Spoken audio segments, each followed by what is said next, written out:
Trotskyism is a tendency within Leninism based on the theories of Russian Bolshevik Leon Trotsky.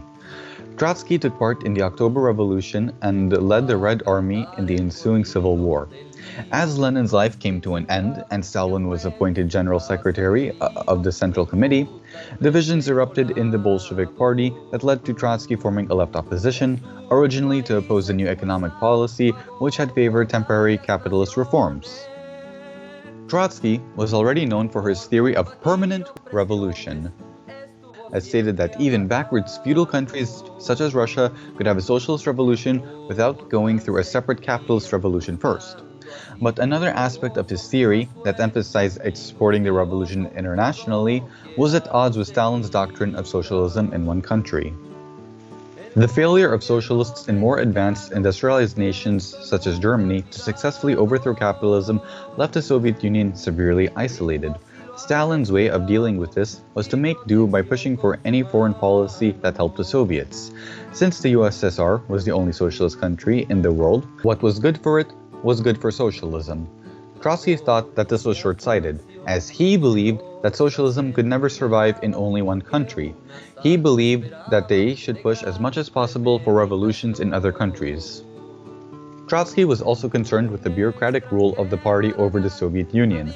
The bureaucratization was largely an inevitable consequence of the Civil War.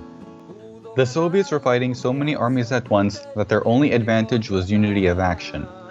So they centralized control in the party's hands. Trotsky saw this problem as getting worse under Stalin, and when he started publicly protesting against it, he was eventually expelled from the country. While in exile, Trotsky came to view the Soviet Union as a degenerated worker state, meaning that while the gains of the social revolution were still intact, namely a collectivized and planned economy, the state required a political revolution to overthrow the ruling bureaucrats and get back on track to workers' democracy.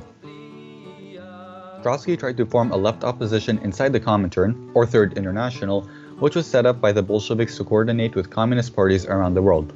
When this task proved to be impossible due to the Soviet leadership, he founded his own rival to it, called the Fourth International. The Fourth International's founding document, the Transitional Program, called for Trotsky's parties to make transitional demands to bridge the gap between the daily struggle and socialist revolution. The demands should be understandable and needed, yet impossible to carry out under capitalism in order to reveal its inability to meet people's needs. Trotsky also advocated for the United Front, a tactic whereby communists work together with workers in other parties such as Social Democrats in order to achieve a common goal. This was counterposed to the Comintern's policy of denouncing Social Democrats as social fascists, leaving the left divided in the rise of real fascism. It was also different from the Comintern's later tactic of the Popular Front, which he denounced as class collaborationist, as it meant allying with the liberal bourgeoisie. After new socialist states formed in the wake of World War II, the Fourth International expanded on the theory of the degenerated worker states, calling these new regimes deformed worker states, since they started off bureaucratic and never had workers' control like in the early Soviet Union.